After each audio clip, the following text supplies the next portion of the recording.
नमस्कार विद्यार्थी मित्रों, आज हम मेरे प्रजा साहब इस पाठ को देखेंगे। इस पाठ पर आधारित जो परिचय है हमने इसके पहले के वीडियो में देखा है और साथ ही हमने उस वीडियो में रजा साहब संबंधी उनके स्वभाव गुणों के बारे में जानकारी ली है। किस प्रकार से वो सर्वधर्म समभाव पर विश्वास रखते थे, मानवता के प्रति उनके मन में काफ़ी प्रेम था और जो भी युवा कलाकार थे उनको हमेशा प्रेरित प्रोत्साहित करते थे। ये हमने उनके गद्य संबंधी दिया था जो सुजाता बजाज जी ने, उसमें हमने देखा था। आज हम इस पाठ का पहला भाग देखने वाले हैं, इस संस्मरण का, जिसमें लेखिका सुजाता बजाज जी ने जो रजा साहब थे उनकी यादों पर प्रकाश डाला है। तो ठीक है, चलते हैं हमारी पाठ की ओर। तो पहले देखते हैं कि 23 जुलाई सुबह सुबह ही समाचार मिला रजा साहब नहीं रहे और ये सुनते ही मानस पटल पर यादों की एक कतार सी लग गई। मतलब एक दिन अचानक 23 जुलाई की दिन जो लेखिका थी उन्हें एक समाचार मिला कि रजा साहब नहीं रहे, मतलब अब वो दुनिया छोड़कर चले जा चुके हैं, मतलब वो उनका देहांत हो चुका है। और ये बात सुनते ही उनके दिलो दिमाग पर उनके साथ बीते हुए जो यादें थे उसको एकदम उनके दिमाग में आ गए कि किस प्रकार से, क्योंकि हम भी जो सामान्य व्यक्ति है, जो जिन व्यक्तियों के साथ काफ़ी गहरा संबंध होता है, तो जब भी अचानक ये बात हम सुनते हैं, इस प्रकार की अप्रिय बात हम सुनते हैं, तब हमारे दिलो दिमाग में भी उस व्यक्ति के प्रति जो अच्छी छवि है, उनके जो कार्य है, वो अचानक से याद आ जाते हैं। तो उसी प्रकार से यहाँ पर लेखिका सुजाता बजाज के मानस पटल पर उनकी जो भी यादें उनके साथ जुड़ी हुई थी डॉक्टर रजा साहब के साथ, वो यहाँ पर फिर से ताज़ा हो चुकी थी।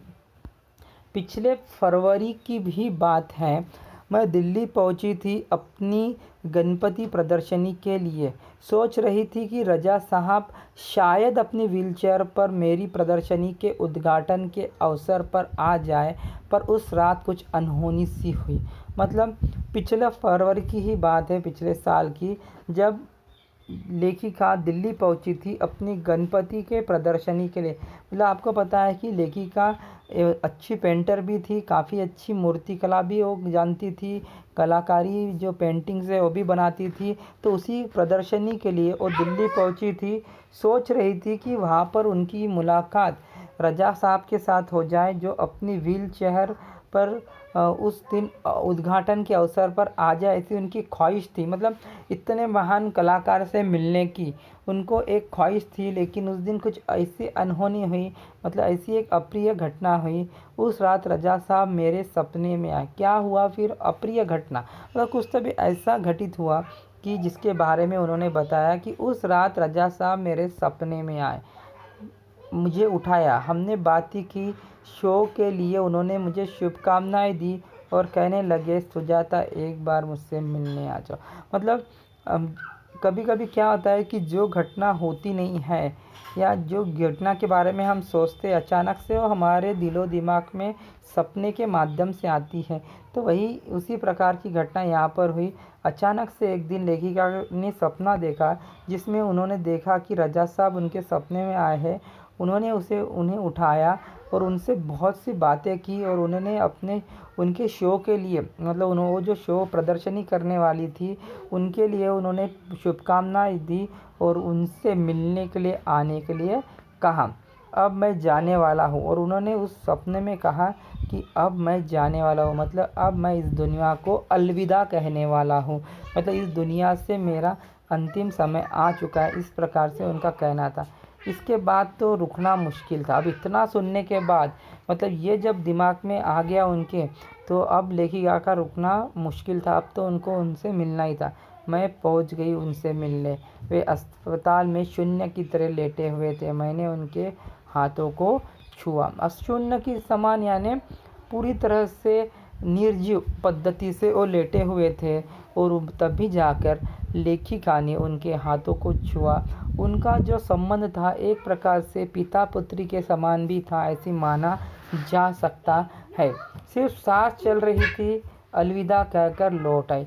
वहाँ पर सिर्फ उनकी सांस चल रही थी, शरीर में कोई भी किसी भी प्रकार की कोई हलचल वहाँ पर नज़र नहीं आ रही थी।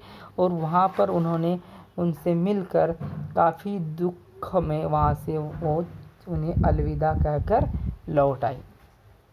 रजा साहब अपने धर्म के साथ साथ हिंदू और ईसाई भी थे। मतलब वो खुद का धर्म तो उतना ही मानते थे, साथ ही वो हिंदू धर्म में भी उनकी काफ़ी मान्यता थी और ईसाई धर्म। तो ये एक गुण है जो उनका सर्वधर्म समभाव दिखाता है कि किस प्रकार से वो सभी धर्म को समान पद्धति से देखते थे। उनका जो नज़रिया था सभी धर्म के लिए समान था, ये याद। और यही एक बड़े इंसान की मतलब क्या कह सकते हैं हमें गुण होता है। उनके स्टूडियो में गणपति की मूर्ति, क्रॉस जो ईसाई धर्म में होता है, बाइबल, गीता, कुरान, उनकी माँ का एक फ़ोटो, गांधी जी की आत्मकथा, वो भारत से लाई हुई मोगरे की कुछ सूखी मालाएं सब एक साथ रखी हुई थी। मतलब उनकी स्टूडियो में आप जब अगर कभी उनकी स्टूडियो में आपने भेंट दी तब आपको नज़र आएगी कि वहाँ पर सर्वधर्म समभाव का चित्र आपको नज़र आएगा, जहाँ पर गणपति की मूर्ति भी नज़र आएगी, क्रॉस की पेंटिंग भी नज़र आएगी, बाइबल, गीता, कुरान, उनकी एक माँ का फ़ोटो भी वहाँ पे नज़र आएगा, गांधी जी की आत्मकथा भी नज़र आएगी।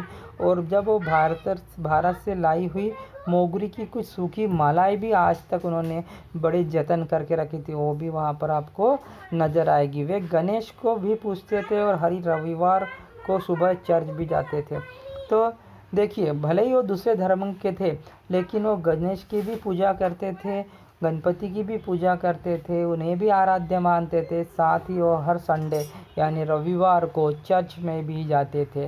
तो इस गुण से आपको नज़र आएगा कि किस प्रकार से वो सही मायने में एक इंसानियत का जीता जागता उदाहरण था, जो सर्वधर्म समभाव में विश्वास। हम तो सिर्फ बातें ही करते हैं, लेकिन जब हमारी जाति धर्म की बात आती है तो हम लड़ने को भी तैयार हो जाते हैं। लेकिन उस प्रकार से हमें रहना नहीं चाहिए। अगर हमारे विश्व को प्रगति पथ पर ले जाना है तो हमें ये गुण अपनाना काफ़ी ज़रूरत है, क्योंकि भारत एक ऐसी देश है जहाँ पर आपको विभिन्न जाति धर्म के लोग नज़र आते हैं और उसमें ये भावना होना अतिशय आवश्यक है। ये आज की ज़रूरत है। ठीक है मित्रों, एक दिन जहांगीर आर्ट गैलरी जो मुंबई में है, जहांगीर आर्ट गैलरी में प्रदर्शित काफ़ी प्रसिद्ध गैलरी। आप कभी मुंबई में जाएंगे तो ये जहांगीर आर्ट गैलरी को ज़रूर भेंट दीजिए, क्योंकि यहाँ पर बहुत खूबसूरत बड़े बड़े कलाकारों की पेंटिंग, एम.एफ. हुसैन जी को आप जानते होंगे तो उनकी वगैरह पेंटिंग आपको यहाँ पर देखने को मिलेगी। प्रदर्शनी देखते हुए किसी ने कहा, अरे यह तो एच रजा है। मतलब पेंटिंग देख रहे थे कुछ लोग और उन्होंने वहाँ पर कहा कि ये तो एच रजा है।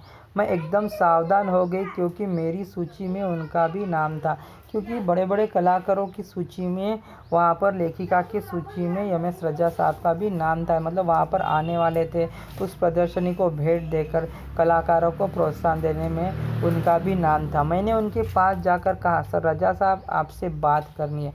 लेखिका उनसे मिली और उनसे कहा कि मुझे आपसे बात करनी है। वह देखते ही रह गए। उन्होंने मुझे इंटरव्यू दिया, बहुत सारी बातें की। मतलब लेखिका ने उनका इंटरव्यू लिया, उन्होंने बड़े ही प्यार से अपना इंटरव्यू दिया। अचानक मुझसे पूछने लगी कि आप और क्या क्या करती है।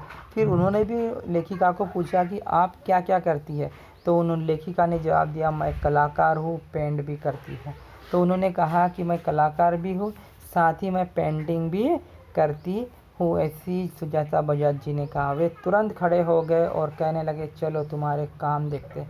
मतलब वो इतना उत्साहित रहते थे, इतना अपने युवा कलाकारों को प्रोत्साहित करते थे कि उन्होंने तुरंत, अब कोई भी महान कलाकार इस प्रकार से करते हुए देख पाना काफ़ी मुश्किल है, क्योंकि जितने लोग महान होते हैं उनका जो ईगो है उतना ही बड़ा होता है। लेकिन यहाँ पर आप उनके विचारों को समझ सकते हैं कि वो कितने डाउन टू अर्थ थे। मतलब ज़मीन से जुड़े हुए इंसान थे, जो हम अपने आने वाले पीढ़ी को हमेशा प्रोत्साहन करते थे और उनका काम देखने के लिए हमेशा उत्सुक होते थे। मैं सोच में पड़ गई, मेरा काम तो पुणे में है लेखिका सोचने लगी कि मैं जो काम करती हूँ तो पुणे में है। उन्हें बताया तो वो बोले चलो पुणे। जब उन्होंने बताया रजा साहब को तो उन्होंने कहा चलो हम पुणे चलते हैं। ताज होटल, मुंबई का एक प्रसिद्ध ताज होटल, आपको पता है कि ताज होटल में जो मुंबई में हमले हुए थे तब ताज होटल में काफ़ी बड़े पैमाने में नुकसान हुआ था। ताज होटल के सामने हमने टैक्सी ली और सीधे पुणे पहुँचे। वहाँ से उन्होंने टैक्सी ली और डायरेक्ट मुंबई से पुणे पहुँचे।